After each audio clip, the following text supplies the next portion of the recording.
Hello বন্ধুরা, কেমন আছো সবাই? আশা করি তোমরা সবাই খুব ভালো সুস্থ আছো। তো আজকের এই ভিডিওতে একটা গান নিয়ে কথা বলবো। গানটার নাম হচ্ছে 'নैन मटक्का'। তো দুপুরে একবার শুনেছিলাম, তখন আমি কলেজে ছিলাম। সরি, একটু সর্দি লেগেছে, হ্যাঁ?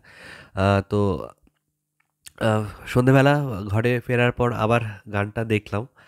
মানে এক কথায় বলতে গেলে না, মানে গানটা ১ম বার শুনেতেই ভালো লেগে গেছিল। দেখো, এই ধরনের গান যেগুলো আছে, এই ধরনের গানগুলো কিন্তু যে মানে এখন থেকে ১০ বছর পরেও লোকে শুনবে তা কিন্তু না। কিন্তু যে সময়ে আসবে সে সময়ে প্রচুর অডিয়েন্স এই গানটাকে একসাথে অনেকবার শুনবে। এই ম্যাক্সিমাম গানগুলো কিন্তু এই ধরনের কথা ভেবেই বানানো হয় যে যখন আসবে না, টানা ১-১.৫ মাস খালি এই গানটাই মার্কেটে চলবে। তো বেবি জনের ওই গানটা কিন্তু সত্যিই ওরকম লেগেছে, এবং দিলজিৎ দোসাইয়ার কম্পোজিশন পুরো মানে নিউ জেনারেশনকে টাচ করে। ঠিক আছে? এবং এটার মধ্যে একটা সাউথ ইন্ডিয়ান ফ্লেভারও অ্যাড অন আছে। দেখবে যে ডান্স স্টেপগুলো আছে, যে হুক স্টেপগুলো আছে, ব্যাকগ্রাউন্ডে যে বিটগুলো পড়ছে। দেখো, একদিকে বরুণ ধাওয়ান আছে, অন্যদিকে তো কীর্তি সুরেশ আছে। তো সে কারণে সাউথের একটা টাচও কিন্তু এটার মধ্যে আছে, এবং এস ধাওয়ান হচ্ছে এটার প্রোগ্রামার কাম অ্যারেঞ্জার। তো বলিউডে একটা সাউথ ইন্ডিয়ান সিনেমার গানের ফ্লেভার অ্যাড অন হয়েছে, এটা ধরে নিতে পারো আর কি। এবং এটা বলতে পারো একটা সাউথেরই প্রজেক্ট বেবি জন, কারণ এটার director Kalees, Atlee, presenter Atlee, more of a South Indian ফরম্যাটেই এটাকে তাই বানানো হয়েছে। জ্যাকি শ্রফও আছে এখানে নেগেটিভ ক্যারেক্টারে। তো সব কিছু মিলে কিন্তু 'নয়ন মাটাকা' গানটা আমাকে যদি পার্সোনালি জিজ্ঞেস করো, সত্যিই খুব, খুব, খুব ভালো হয়েছে। এবং স্পেশালি গতকাল যখন 'পুষ্পার' 'কিসিক' গানটা শুনলাম, তারপরে কান থেকে তো মানে দেখো এখনও হয়তো রক্ত বেরোচ্ছে। বাপরে! এখনও যদি শুনি আবার ব্লিডিং স্টার্ট হয়ে যাবে আরকি।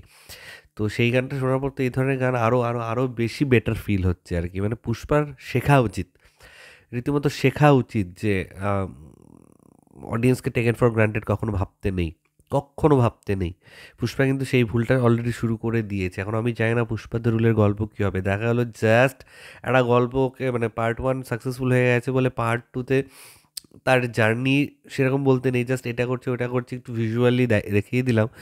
সেটা করলে কিন্তু 'পুষ্পা 1' থেকে 'পুষ্পা 2' এর ইনকাম কিন্তু অনেকটাই বক্স অফিসে কম হবে। কারণ অডিয়েন্স কিন্তু এখন কনটেন্ট বোঝে।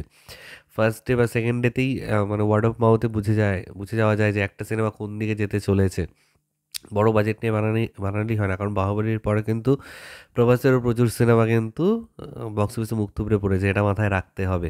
তাই 'পুষ্পা' বানিয়ে দিয়েছি, সেই ব্র্যান্ড ভ্যালুটা আছে বলে হ্যাঁ, ইনিশিয়ালি একটা তুমি অডিয়েন্স টানতে পারো, কিন্তু লং রানে কিন্তু টিকতে পারবে না।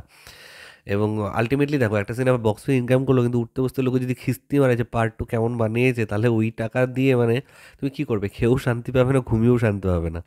তো আমার মনে হয় যে আ পুষ্পার, আমি জানি না বাকি গানগুলো হয়তো বেটার হলেও হতে পারে, কিন্তু পুষ্পা কিছুটা টেকেন ফর গ্রান্টেড অডিয়েন্সকে কিন্তু ধরে নিয়েছে বলেই আমার মনে হয়েছে। নইলে এত ফালতু কম্পোজিশন বাদ দিয়ে দেওয়া উচিত ছিল যে এই গানটা ছাড়বো না।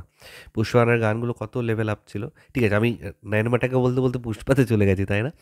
তো নো ডাউট 'নয়ন মাটাকা' ফার, ফার, ফার বেটার গান। এবং ইন্ডিভিজুয়ালি যদি শোনো, 'নয়ন মাটাকা'র মধ্যে একটা ডান্স স্টেপ আছে, মানে তুমি যে কানে হেডফোন দিয়ে শোনো, তোমাকেও কোথাও কিছু স্টেপ মানে তুমিও দিয়ে ফেলবে আরকি বাই ডিফল্ট। তো এটাই তোমার সাথে শেয়ার করার ছিল। তোমাদের 'নয়ন মাটাকা' গানটা ফ্রম বেবি জন কার কেমন লেগেছে? বরুণ ধাওয়ান, কীর্তি সুরেশের এই কেমিস্ট্রিটা কেমন লেগেছে? প্লিজ, প্লিজ, প্লিজ নিচে কমেন্ট করে কিন্তু অবশ্যই জানিও।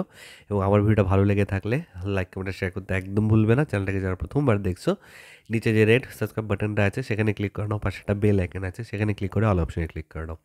ঠিক আছে বন্ধুরা, ভালো থেকো সবাই, সাবধানে থেকো সবাই। Love you all, take care.